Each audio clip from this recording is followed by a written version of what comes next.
নিশ্চয়ই দেখে বুঝতেই পাচ্ছেন যে আজকের কি করতে চলেছি। হ্যাঁ, নিশ্চয়ই মানে একদম ঠিক তাই। লেবু গাছের পটিং। লেবু গাছ অর্থাৎ এই বর্ষাকালে, এই অঝোরে বর্ষা ঝরছে, ঠিক সেই সময়ে আমরা কিভাবে গাছ লাগাতে পারি এবং তার পটিং মিডিয়াটা কেমন হওয়া উচিত, যে সেই রকম হলেই গাছ, আমার একটা গাছ কিন্তু নষ্ট হবে না। আপনার যে স্বাদের গাছ নার্সারি থেকে কিনে আনছেন, দোকান থেকে কিনে আনছেন, সেই গাছটা যদি লাগাওয়ার 2-4 দিন পরে যদি গাছটা মারা যায়, তাহলে কিন্তু তার মতো কষ্ট আর নেই। তাই এই পদ্ধতিতে যদি গাছ লাগাতে পারেন, একটা গাছ কিন্তু আপনার নষ্ট হবে না বা মরে যাবে না। নমস্কার, আমি সঞ্জীব, আর আপনারা দেখছেন আমারই ভিডিও। আজকের মালটা বা মুসাম্বি গাছের কিভাবে পটিং করছি এবং তার মিডিয়াটা কেমন হওয়া উচিত, ঠিক জাস্ট সেই পদ্ধতিটাই কিন্তু আপনারা পুঙ্খানুপুঙ্খানুভাবে দেখুন এই ছোট্ট ভিডিওর মাধ্যমে। আমি কিন্তু এখানে যে পটটা নির্বাচন করেছি 8 ইঞ্চি একটা পট। এই 8 ইঞ্চি পটের মধ্যে দেখতে পাচ্ছেন বেশ কিছু কিন্তু হোল রয়েছে, ছিদ্র রয়ে গেছে। তাহলে এই ছিদ্রটাকে প্রথম অবস্থায় আমাদের কিন্তু বন্ধ করতে হবে। কিভাবে বন্ধ করতে পারি না, প্রথম অবস্থাতে এর মধ্যে আমরা ছোট ছোট খোলামকুচি দিয়ে আটকে দিতে পারি, কিন্তু বর্ষাকালে খোলামকুচির থেকে আরও বেস্ট সেটা হচ্ছে সিন্ডার, বা আপনার দেখা যেতে পারে যেটা স্টোন চিপ, ছোট এই টাইপের যে স্টোন চিপ যেটা রয়েছে সেইটা দিন। বালি চালা আমি এখন এই মুহূর্তে দিতে বলবো না, কারণ বালি চালায় জলটাকে বেশি ধরে রাখে। বালি চালাতে বেশি পরিমাণে জলটাকে কিন্তু এই বর্ষাকালে কিন্তু ধরে রাখে। তাই বালি চালাটা যদি একটু অ্যাভয়েড করেন, অসুবিধা কিছু নেই, কিন্তু বালি চালাটা না দিয়ে যদি সিন্ডার দিতে পারেন, বা ছোট যে স্টোন চিপস যেটা আমরা ঘরের কাজে ব্যবহার করে থাকি, পাকা কাজে ব্যবহার করে থাকি, সেটাকে যদি ব্যবহার করে থাকেন, খুব দুর্দান্ত রেজাল্ট কিন্তু পাবেন। তাহলে প্রথম অবস্থায় আমি দেখালাম, তারপরে এইরকম একটা ফার্স্ট লেয়ার কিন্তু এখানে দিয়ে দিই। এই লেয়ারটা দেওয়ার পরে যে কাজটাকে করবেন, বারবার বলি, ড্রেনেজ ব্যবস্থাটাকে কিন্তু সুন্দর করতে হবে। তাই এই ড্রেনেজ ব্যবস্থাকে সুন্দর করতে গেলে আপনাকে কি কি করণীয়? ফার্স্ট আপনি পট নির্বাচন করলেন, তারপরে হোলটাকে বন্ধ করার পদ্ধতি যেটা সেটাকে আপনি করে দিলেন। এরপরে ঠিক এই যে গ্রিন নেট ওয়েস্টেজ যে মালটা পড়ে আছে, সেই জিনিসটাকে আপনার বাড়িতে রয়েছে, সেটাকে সংগ্রহ করে আপনি এর উপরে ফার্স্ট একটা লেয়ার চাপিয়ে দিন।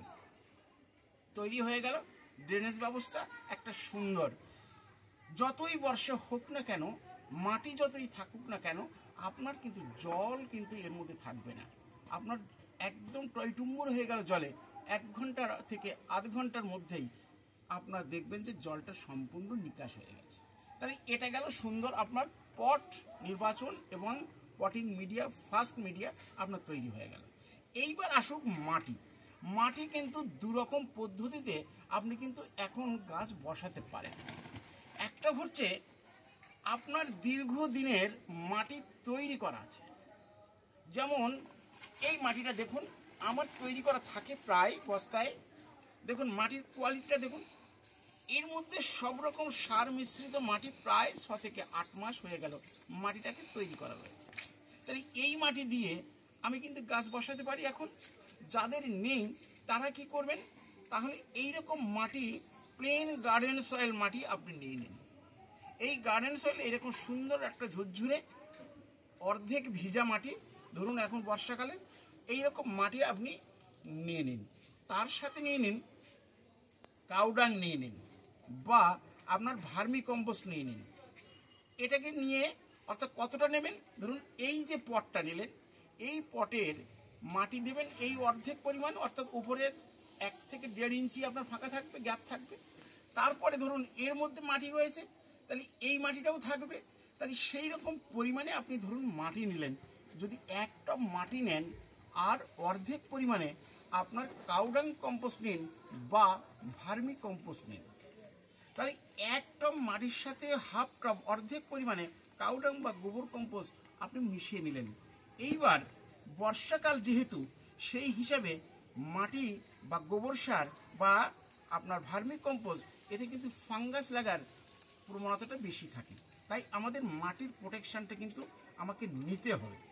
আমরা কি করব না, একটা পটের এখানে অনেকগুলো পট আমি তৈরি করব, তাই একটু হয়তো বেশি পরিমাণে নিলাম, কিন্তু এইরকম একটা পটের ক্ষেত্রে হাফ চামচ আপনার ট্রাইকোডার্মা ভিডি আপনি মিশিয়ে নিন, সুন্দর করে মাটির সাথে মিশিয়ে নিন।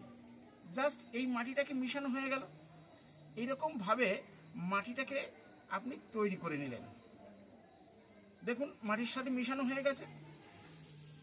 এইবার এই মাটিটা তাহলে পটিং করবেন, একদম ঠিক তাই। এইবার মাটিটাকে আপনি ফার্স্ট এই যে লেয়ারটা দেওয়া হয়ে গেল, লেয়ারের উপরে অর্থাৎ মাটিটাকে দিয়ে দিন।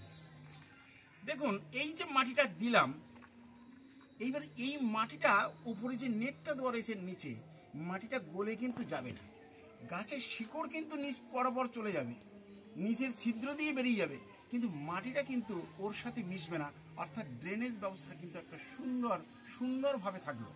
তাহলে এইবার মাটিটা দেওয়ার পর আপনি গাছ যেটা বসাচ্ছেন সেই গাছটাকে আপনি এইবার কি করবেন না, আপনার এখান থেকে যে গ্রো ব্যাগটা রয়েছে সেই গ্রো ব্যাগটা আপনি এখান থেকে ছাড়িয়ে নেবেন।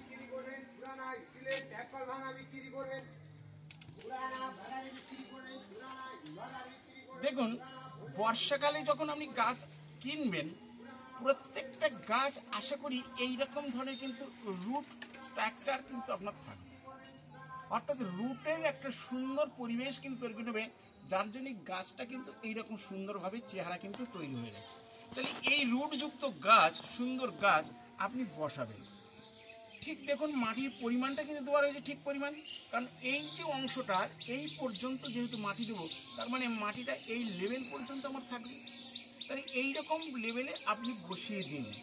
এরপর আপনি কি করবেন বা এর আগে আপনি কি করবেন, এর আগে একটা ছোট্ট কাজ করতে বলি, যেটা cutting aids root hormone powder.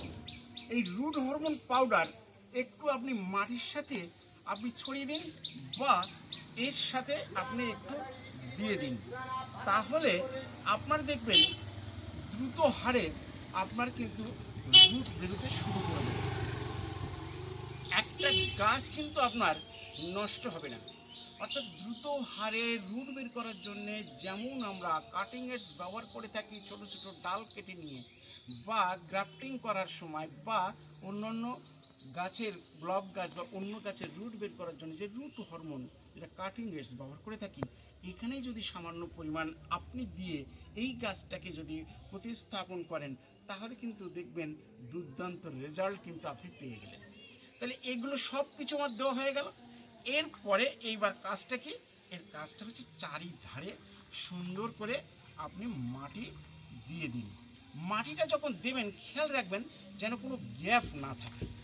এই গ্যাপটা যদি থাকে তাহলে কিন্তু যে শিকড়টা বেরিয়ে আসছে নতুনভাবে, সে ওই মাটির গ্যাপের জন্য সে কিন্তু রুটটাকে বিস্তার করতে পারছে না, আর তার ফলে কিন্তু ওই রুটটা আস্তে আস্তে কিন্তু ড্যামেজ হতে থাকবে, অর্থাৎ সে খাদ্য পাচ্ছে না, বিস্তার করতে পারছে না, তার ফলে আস্তে আস্তে সেই রুটটা কিন্তু নষ্ট হয়ে যাবে।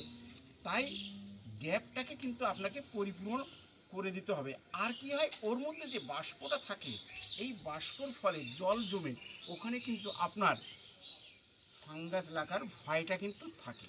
তাই সেই দিকে খেয়াল রেখে আপনাকে কিন্তু মাটিটাকে সুন্দরভাবে আপনাকে দিতে হবে। জাস্ট দেওয়ার পর একটা ঝাঁকুনি দিয়ে দিন, আপনার দেখবেন যেখানে যত গ্যাপ আছে সব কিন্তু সুন্দরভাবে এয়ার টাইট হয়ে গেল। ব্যাস এইভাবে যদি প্রত্যেকটা গাছ যদি আপনি লাগাতে পারেন, চ্যালেঞ্জ দিয়ে বলছি আপনার গাছ একটা গাছ কিন্তু নষ্ট হবে না। এই বর্ষাকালে কেন, যত জোরেই বর্ষা হোক না, যত বেশি আপনি জল দিন না কেন, একটা গাছ কিন্তু আমরা ড্যামেজ হবে না। যাই হোক, এই বর্ষাকালে কিভাবে গাছ অর্থাৎ লেবু গাছ বা অন্যান্য গাছ প্রতিস্থাপন করবেন, সেটাই কিন্তু সুন্দরভাবে এই ছোট্ট ভিডিওর মাধ্যম দিয়ে আপনাদেরকে দেখিয়ে দিলাম। কেমন মাটি নির্বাচন করবেন, কেমনভাবে পটিং করবেন এবং ড্রেনেজ ব্যবস্থাটা কেমন করবেন, সেটা সম্পূর্ণ কিন্তু আপনাদের এই ভিডিওর মাধ্যমে তুলে ধরলাম। যাই হোক, আর বিশেষ কিচ্ছু নয়, এইভাবে সুন্দরভাবেই গাছ লাগান। যারা নতুন এসছেন আমার চ্যানেলে, বন্ধুদের বলবো সাবস্ক্রাইব করে পাশে থাকুন। আর যারা পুরাতন যারা আছেন আমার বন্ধুরা, তারা তো নিশ্চয়ই লাইক শেয়ার কমেন্টস করতে ভুলবেন না। আশা রাখি ভালো থাকুন, সুস্থ থাকুন, সবুজের সাথে থাকুন, গাছের সাথেই থাকুন। শেষ করছি।